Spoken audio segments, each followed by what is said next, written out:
Marcos capítulo 4. Marcos capítulo 4 tem uma revelação da parte de Deus, tem uma palavra rema para nós nesta lição de hoje. A palavra rema é uma palavra revelada, algo que Deus colocou no meu coração, já é uma mensagem clássica. Creio que quem tem bastante tempo na casa de Deus já ouviu falar sobre a tempestade. Versículo 35.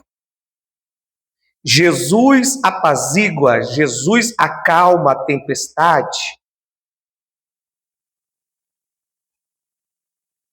Encontraram todos? Todos encontraram?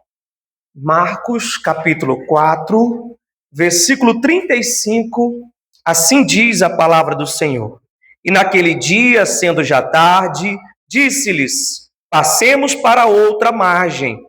E eles, deixando a multidão, levaram consigo, assim como estava no barco, havia também com ele outros barquinhos. E levantou-se um grande temporal de vento, e subiam as ondas por cima do barco, de maneira que já se enchia de água.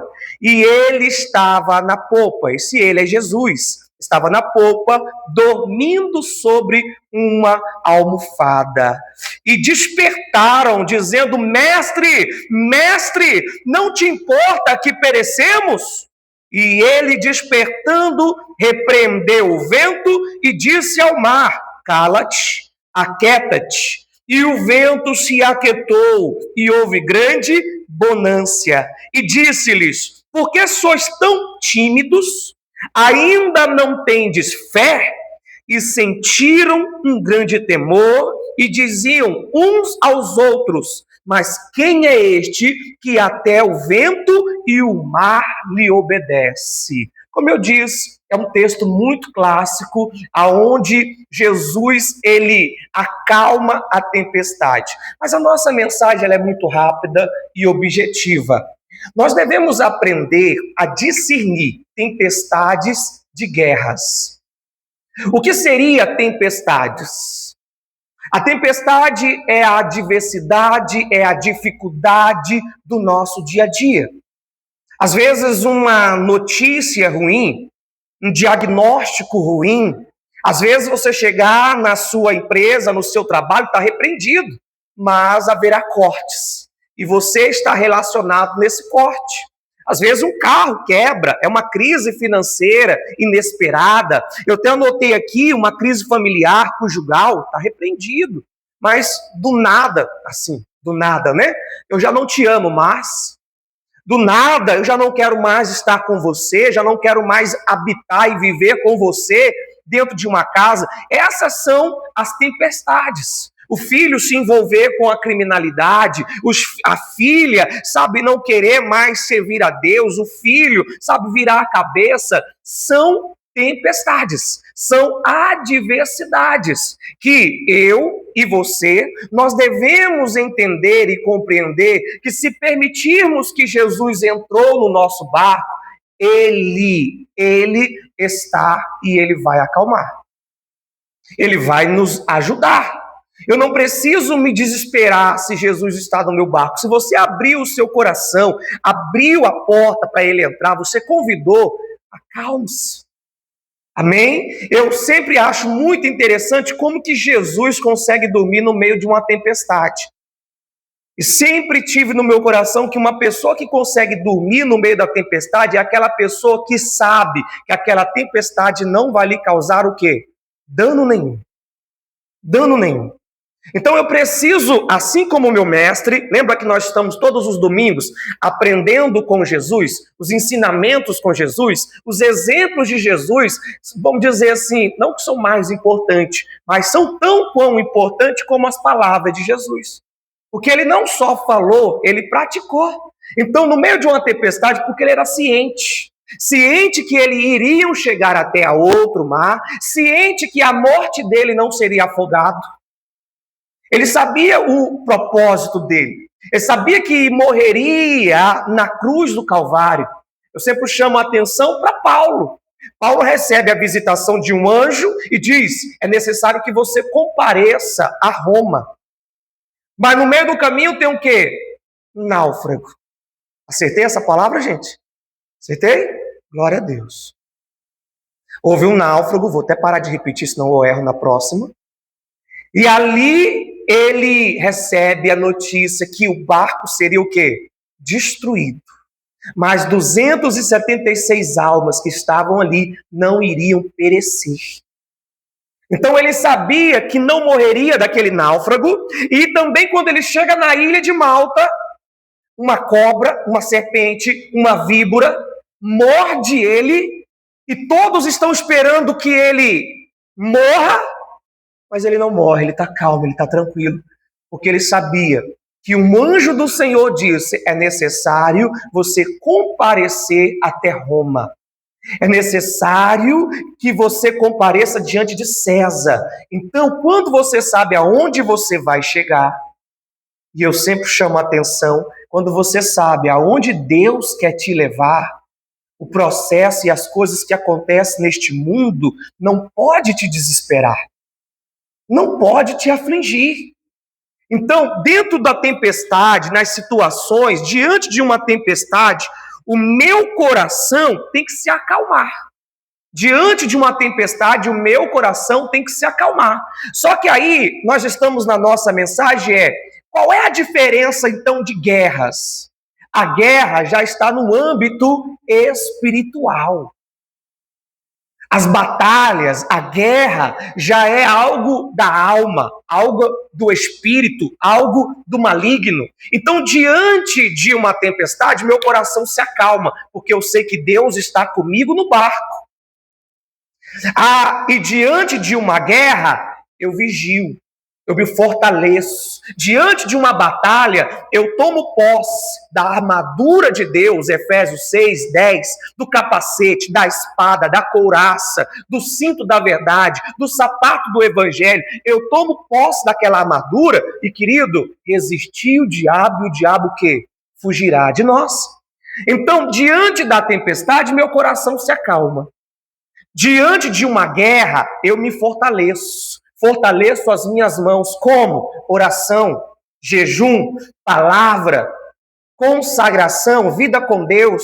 E aí, meu irmão, pode ter certeza, maior é o que está conosco do que está lá fora, do que o inimigo que quer nos afligir.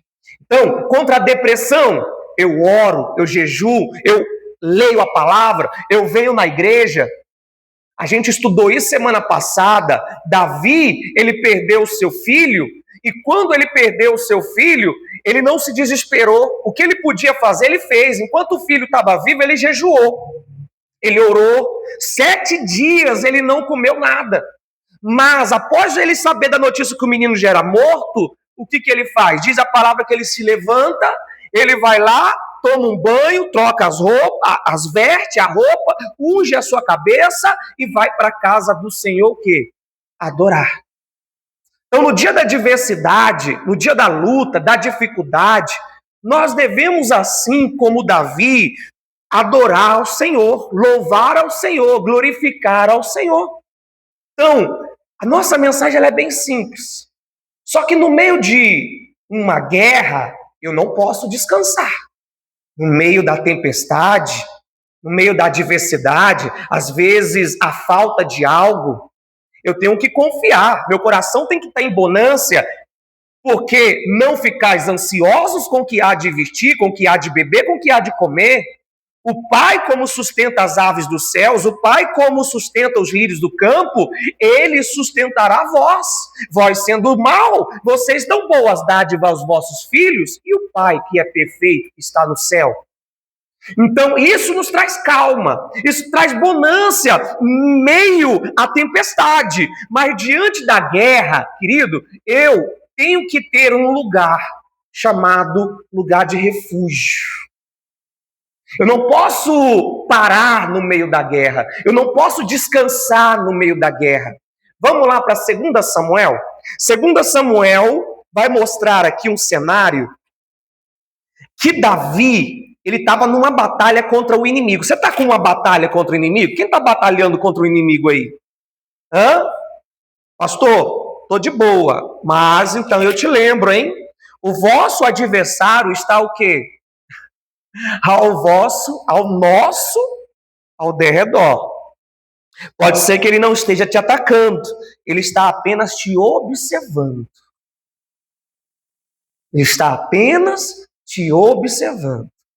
Por isso que nós devemos, em todo tempo, estar em vigilância, fortalecendo o nosso coração, fortalecendo a nossa vida. Olha o que diz aí, no versículo... Eu falei 2 Samuel, gente? Capítulo o quê? 21, versículo 15. O rei Davi teve 4 guerras. No meu título da minha Bíblia diz 4 guerras contra os filisteus. Olha o que diz aí no versículo 15. Tiveram mais os filisteus uma peleja contra Israel. E desceu Davi com eles e os seus servos. Tanto pelejaram contra os filisteus que Davi o quê? Se cansou. Eu sei que você tem pelejado contra muitos filisteus. Contra o inimigo. Cada um aqui tem uma luta. Davi, enquanto ele estava ainda no pasto, no campo, ele matou leão e urso que o pai e os irmãos não sabiam. Mas Deus lhe deu a vitória no secreto. Eu sei que cada um de nós aqui tem tido lutas e batalhas no secreto. Tem lutas que eu não sei que você passa. Tem lutas, dificuldades, batalhas que eu não sei que você trava. Assim como você não sabe das minhas. E eu sei que você já venceu outras e vai vencer essa que você está travando em nome de Jesus, amém? Então, eu preciso entender, eu estou pelejando e há uma possibilidade de eu e você cansar no meio dessa luta. Você está travando tanta luta contra o inimigo, é o inimigo do vício, sabe? É o vício, sabe, da bebida, às vezes de um parente, de um marido, de um filho, às vezes é uma depressão, às vezes é um desânimo espiritual, aquela vontade de não fazer nada.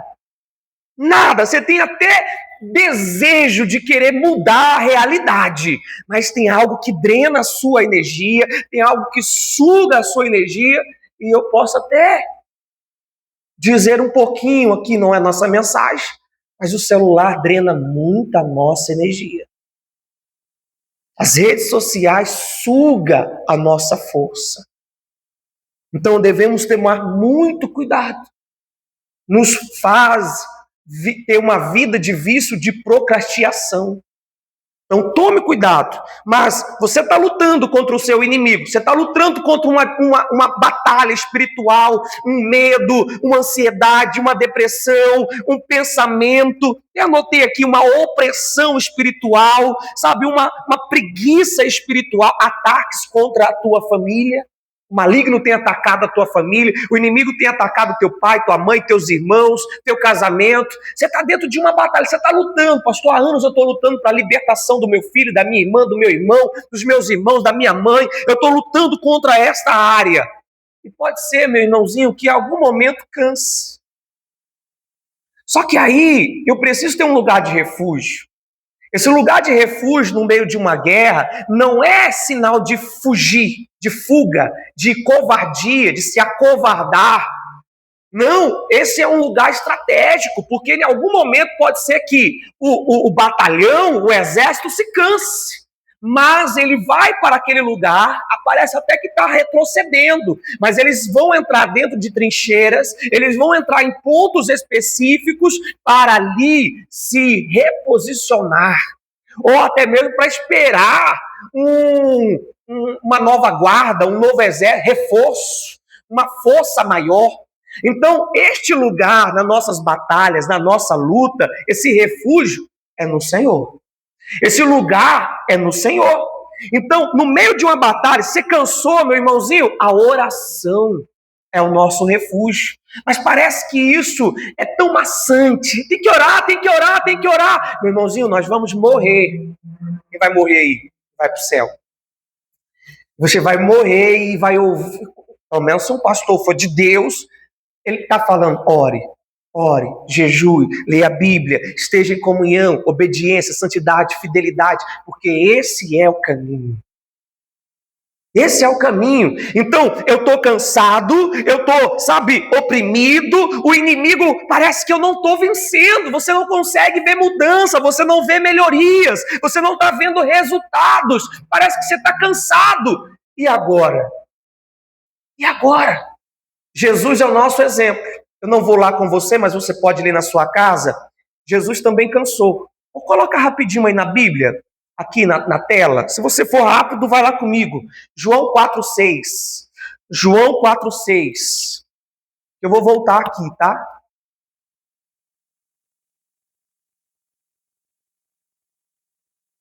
João 4,6 diz assim, ó.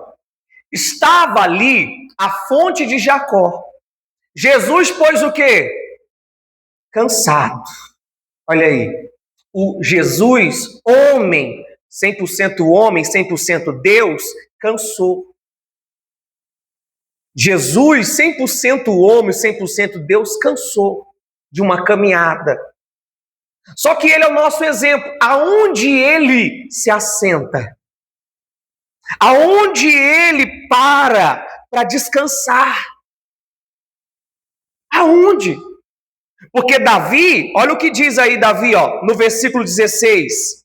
E um filho de gigante, com peso cuja lança tinha 300 ciclos de cobre, que cingia uma espada nova, intentou aferir Davi, porém Abissai, filho de Zeruia, o socorreu e feriu o filisteu e o matou. Davi cansou no meio do campo da onde? De batalha. Imagine, né? Lutando, Davi, tchum, tchum, tchum. Assim faz uma espada, gente. Cadê? Quem tem? Tchá, tchá, tchum, tchum, tchum, tchum, tchum, né? Esgrima, não? Espadachim, Davi, homem de guerra. A Bíblia diz que ele era um homem de guerra. Mas cansou. Só que ele cansou no lugar que não poderia ter cansado, no meio da batalha. No meio da batalha você não pode descansar. Você pode ir para um lugar de refúgio, que é no Senhor, que é na oração, que é na meditação da palavra de Deus, mas sempre o que? Atento. Quando Neemias estava reconstruindo os muros de Jerusalém 52 dias, os inimigos queriam parar a boa obra que Neemias estava fazendo. E diz a palavra que eles reconstruíam e o outro lado, a mão, estava onde? Na espada. Então eu tenho meu momento de devocional, eu tenho meu momento de cansaço, eu tenho um momento, de fadiga. A gente tem esse momento, meu irmão. Só que não é murmurando, não é resmungando, não é chutando balde, não é dizendo não está valendo a pena vir na igreja, o que está adiantando eu ser fiel, o que está adiantando eu ser obediente, o que está adiantando eu viver uma vida em pureza, em santidade, o que me adianta? Não seja um Asaf da vida. A tempestade, ela surge, você se acalma. A guerra, você se posiciona no Senhor. Mas Davi, ele cansa, em algum momento ali da guerra, ele para, o filho de gigante, um homem de uma grande estatura também, carregando uma espada muito pesada, já ia matar ele. E glória a Deus que Abissai estava ali. Por isso que a Bíblia nos ensina, não ande só. Por isso que Deus chama a igreja para a unidade. Porque se ele tivesse sozinho ali, meu irmãozinho, aquele gigante, aquele homem tinha matado Davi. Então a mensagem é, Jesus cansou. Nós vamos cansar, mas ele se assentou do lado da fonte. Eu preciso me assentar do lado da fonte, que é Jesus. Ele é a minha fonte. Ele é o meu sustento. Em oração, senta aqui, Jesus, vamos conversar, e se for preciso chorar, chore. Se for para ficar em silêncio ali com Ele, mas elevando o seu pensamento a Ele, colocando os seus olhos acima do monte, dizendo, Senhor, o meu socorro vem de Ti. Essa tem que ser a nossa fé. E a tempestade nos prepara para a guerra. Porque a tempestade, ela nos forja, ela nos prepara, ela é um processo. Porque quando estava no barco, em outro texto vai dizer assim, homens de pequeno quê? Fé. E o Senhor espera que nós viemos agir como ele agiu. Ele espera que quando surja uma tempestade, nós viemos também dizer para a tempestade: cala-te, aquieta-te, no poder da oração. Assim como Marcos 11, do monte, se tiveres fé em Deus, diga ao monte, erga-te, lança-te ao mar, e se não duvidar, vai acontecer aquilo que você disse. Então a tempestade prova a nossa fé, e a gente vê que, infelizmente, os discípulos, Jesus ainda faz uma pergunta: vocês ainda não têm fé? Quer dizer, esse tempo todinho, vocês já viram eu operar milagres, vocês já ouviram eu fazer outros momentos do sobrenatural e estão desesperados. Quantas vezes Deus já te livrou de uma situação? Quantas vezes Deus já te curou? O mesmo Deus que te cura de uma dor na unha é o mesmo que cura de um câncer, é o mesmo que cura de um tumor, é o mesmo que liberta, que transforma, que restaura, que salva. Mas muitas vezes nos encontramos o quê? Desesperado. Se Jesus está no nosso barco, devemos imitá-lo. Descansar no Senhor. Aquele que habita no esconderijo do Altíssimo, a sua alma o quê? Descansará. E no meio de uma batalha? No meio da batalha eu não posso parar lá, não. No meio de uma guerra não é lugar de eu descansar. Davi cansou, parou para descansar, já ia sendo morto. Já ia sendo morto. Eu sei que é difícil lutar contra os inimigos. E às vezes contra nós mesmos. Complexo de inferioridade, culpas que o diabo bombardeia a nossa mente, que cometemos às vezes no passado, ou que erramos diante, sabe? A família nos ataca, as pessoas nos atacam por erros do passado, e que o diabo fica surgindo, né, diariamente. Ele vem dizendo que você não foi perdoado, que Deus não te ama, e tantos pensamentos opressores que o maligno tem, que fazem muitos ainda ter pensamento suicida, de se matar, de acabar com o casamento, de acabar com uma família. Isso se chama opressão maligna. E que eu tenho que me revestir, Efésios 6,10, me fortalecer no Senhor. Aí, vem comigo aqui no versículo 17. Porém, Abissai, filho de Zeruia, o socorreu e feriu o filisteu e o matou. Então os homens de Davi lhe juraram, dizendo: nunca mais sairá conosco a peleja, para que não apagueis o quê? A lâmpada de Israel. Aqui está a rema. Você tem que ter pessoas do seu lado. Você tem que ter pessoas do seu lado que vão lhe ajudar no meio de uma batalha. Quando você está perto de ser atacado, quando você está perto de morrer, desânimo, tristeza, angústia, aflição, alguém te ajuda a lutar. Te ajuda a atacar o inimigo. Em oração, em propósito, jejum. Irmão, estamos aqui.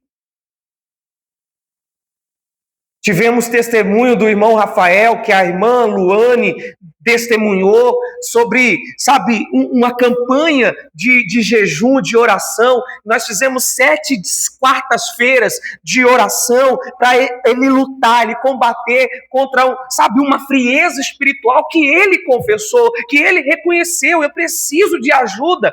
E houve resultado. Houve mudança, houve testemunhos.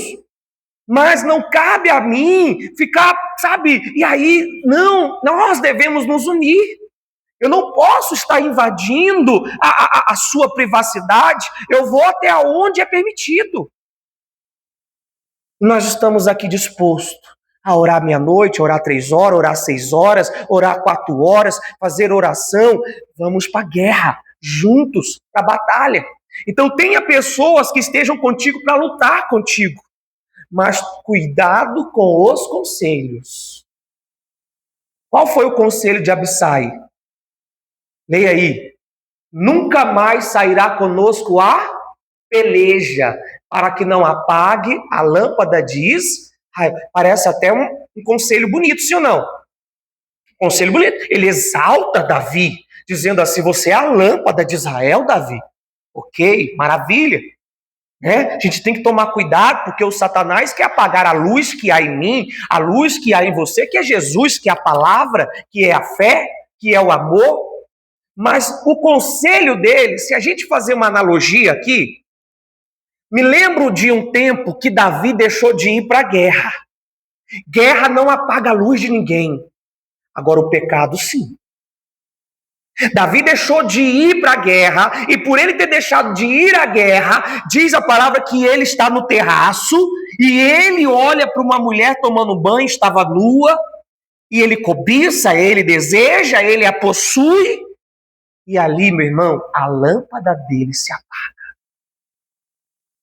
Você pode ler Salmos capítulo 51, ele orando e pedindo: não afaste de mim o teu Espírito. O Espírito do Senhor é a lâmpada, é a luz. Então, guerras não apagam a luz. Às vezes você pode ter uma pessoa que conhece a sua batalha, conhece a sua luta, mas às vezes ela vai falar assim: você tem que acalmar. Ok, existem tempestades que eu acalmo o meu coração, mas existem guerras que eu não posso parar. Ah, você está muito afoite. Não, assim você, não, é oração, é jejum, é palavra, é estar na igreja. Mas há conselhos que a pessoa vai dizer assim: você tem que viajar. E a gente percebe que às vezes tem crente que quando viaja, tira férias até de Deus. Ela não procura uma igreja para ir visitar, não, porque não tinha da graça. Irmão, a igreja da graça não tem o monopólio de Deus, não. Se não tem lá, eu vou em outra igreja que eu tenha pelo menos o conhecimento de que é uma igreja que prega o evangelho e a palavra de Deus. Mas às vezes a pessoa sai, não se importa. Não, eu vou continuar na minha guerra. Quarta-feira da Sagrada Família, sexta-feira eu estou lutando pela libertação, minha batalha. Mas há conselhos que a pessoa diz: não, irmão, é muita religiosidade. Para que tanto jejuar? Meu irmão, se veio fé de jejuar, jejue. Se veio fé de orar, não sei que hora, ore. Mas há conselhos que diz: não, já, a partir de hoje, você não vai vir mais para a guerra, porque senão vai apagar a luz. Mulher, homem, se você continuar assim, lendo a Bíblia, você vai ficar biruta. Se você continuar assim, é só igreja, vai ficar beata. Não, eu sei quem está comigo. Eu até anotei aqui para não esquecer que no meio de oração, Pedro dorme. Ali era uma batalha espiritual. Jesus estava no Getsênime e vai orar. O desejo dele de fazer a carne, não queria morrer. Mas ele em todo tempo orando, buscando: Senhor, afaste de mim esse cálice, mas em todo tempo faça a tua vontade. Pedro teve a oportunidade 3 vezes, o Senhor vai lá e encontra ele dormindo, não se prepara, não se fortalece, já tinha recebido um recado: tu vai me negar.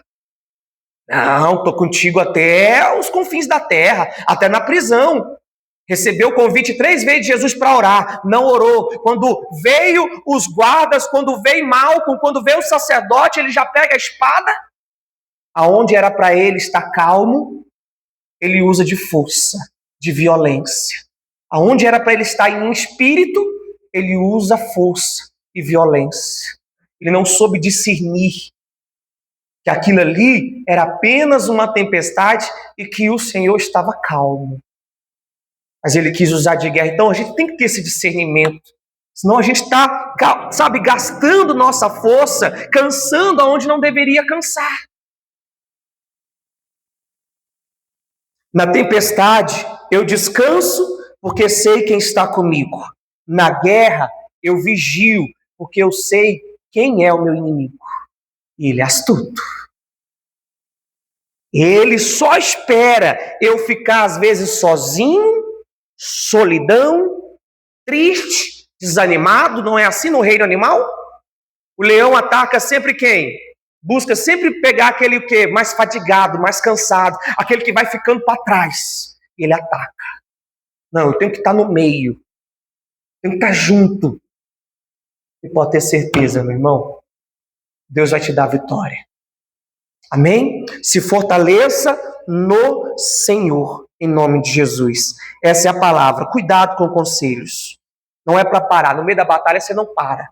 Você luta, você ora, você jejua. Você está na guerra espiritual. Então, isso até é o seu último fôlego de vida, meu irmãozinho. Essa batalha espiritual da carne e do espírito é até findar da vida. É até. Não pense que vai acabar. Não pense. Não. Essa guerra espiritual do orgulho, da arrogância, da mentira, do ataque de Satanás, as tentações que o maligno se levanta, sempre haverá. E eu tenho que estar fortalecido no Senhor, fortificado na palavra. Amém? Glória a Deus. Vamos aplaudir Jesus? A Ele a glória, a Ele a honra.